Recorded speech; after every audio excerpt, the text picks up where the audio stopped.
మీ అబ్బాయి యూకేలో మాస్టర్స్ చేశాడు కదా? అవును సార్. అయితే ఒక 4-5 months నేను మేనేజ్ చేయగలను ఆన్ వన్ కండిషన్. చెప్పండి.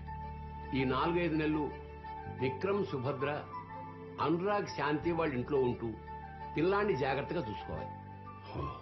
ఈ లోపున సుభద్ర వాళ్ళ ఫియాన్సీని కన్విన్స్ చేసుకోవాలి, ఆర్ మీరు శాంతి వాళ్ళ పేరెంట్స్ ని కన్విన్స్ చేయాలి.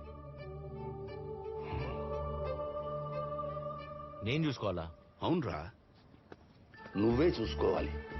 ఆ ఆఫీసర్ చెప్పినట్టు ఓ 4-5 నెలలు నువ్వు మేనేజ్ చేస్తే శాంతి వాళ్ళ పేరెంట్స్ ని నేను కన్విన్స్ చేస్తాను. ఆ 4-5 నెలలు నన్ను ఎవడు మేనేజ్ చేస్తాడు? అది కాదురా, ఇది పిల్లలతో డీలింగ్. నాలంటూ అసలు నమ్మకూడదు, నా వల్ల కాదు. విక్రమ్, మేమనుకోకపోయినా నలుగురు అనుకుంటారు. సుభద్ర, ఆల్రెడీ నీకు ఎంగేజ్మెంట్ అయిపోయింది. ఇప్పుడు ఫ్రెండ్ పిల్లాడి కోసం వేరే అబ్బాయితో కలిసి ఉంటారంటున్నావు.